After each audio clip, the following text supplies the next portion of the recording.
Hebrews chapter 1 verse 3. The Son is the radiance of God's glory and the exact representation of His being, sustaining all things by His powerful word.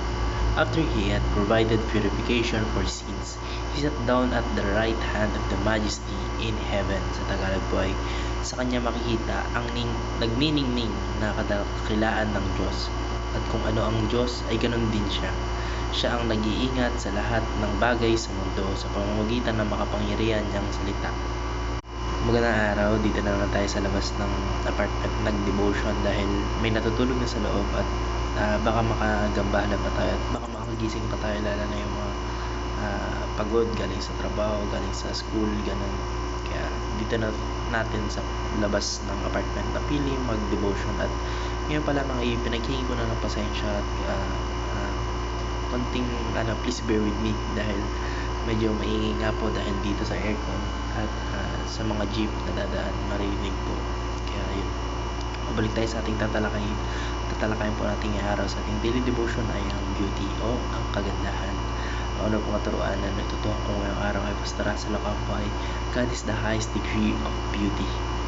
Ang ibig sabihin po nito ay ang ating Panginoon Diyos po sa pamamagitan ng ating Panginoon sa Kristo ay yung pinaka-perpektong halimbawa ng kagandahan sa kanyang pinaka-payak at ganap na anyo. Ang ating Panginoon Diyos po yung pinaka-epitome o epitome of beauty sa pinaka-mightiest niyang form. Kahit nga po yung pinaka-mataas na anghel sa langit, which is the seraphim, ay hindi siya matitigan ng direktahan o ng harap-harapan dahil yun nga, bukod sa pagiging holy niya ay grabe yung liwanag na nagmumula sa kanya, yung kung sa atin aura, grabe.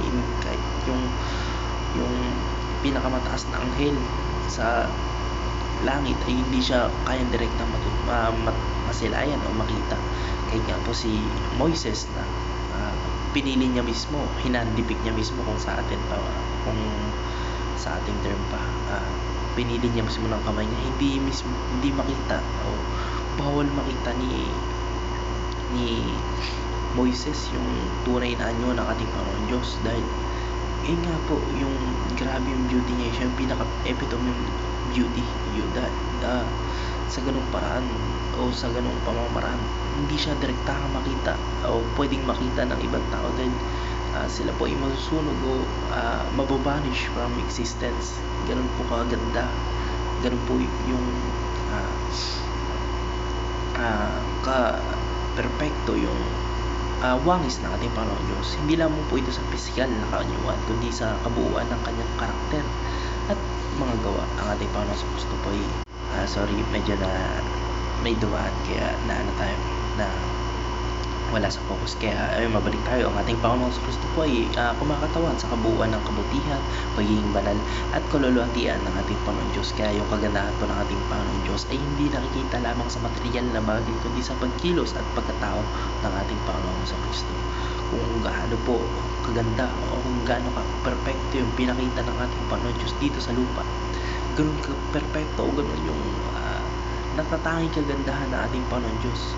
Kaya ito po ay nagsisilbing tamang larawan ng ating Panginoon Diyos sa mundo, yung kanyang buhay at turo, yung buhay na pinakita ng ating Panginoon sa Kristo, yung pinakamataas na uri ng kagandahan na nagmumula sa ating Panginoon Diyos. Isang kagandahan na nagdadala ng pag-ibig, awa, katotohanan sa ating mga tao o sa sangkaltauhan. Ang natutuhan ko naman po sa pangalawang katuruan ni Pastor Russell Ocampo ay Jesus is the exact representation of God. Ang ating Panginoon sa Kristo po ay hindi lamang isang tagapagpamagitan o mensahero o mediator ng ating Panginoon Diyos at ng mga tao, kundi siya po yung pinakamismong pagkatao ng ating Panginoon Diyos na ipinakita sa human form. O ang ating Panginoon sa Kristo po yung pinaka alike o parang magkaparehas ng ating Panginoon Diyos. Siya po yung parang human form. Kung gagawin pong tao yung ating Panginoon Diyos ay ganun parehas na parehas po yung kagandahang ipapakita niya sa ating Panginoong Jesucristo.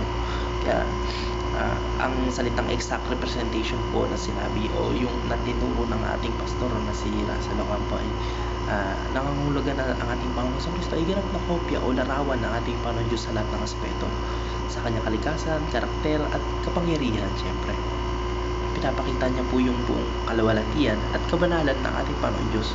Kaya kung nais po nating makilala ang ating Panginoon Diyos, yung tanging paraan po ay ang sa pamamagitan ng ating Panginoon Jesucristo. Hindi po maaring may pagkakaiba o kahinaan ang representasyon ng ating Panginoon Jesucristo dahil siya po ay may pinakatumpak na pinapakita ng ating siya po yung parang pinaka image o pinaka-epitome ng ating Panginoon Diyos dito sa mundo, sa pamamagitan po ng kanyang buhay, turo at yung mga gawa ng ating Panginoon Diyos po ay hayag at natutuhan natin na kung ano yung tunay na kalikasan ng ating Panginoon Diyos. Mabuti, yung makatarungan, yung puno ng pag-ibig, yung may just, yun nga po, makatarungan, etc. etc. Sorry, medyo maingay po yung surroundings.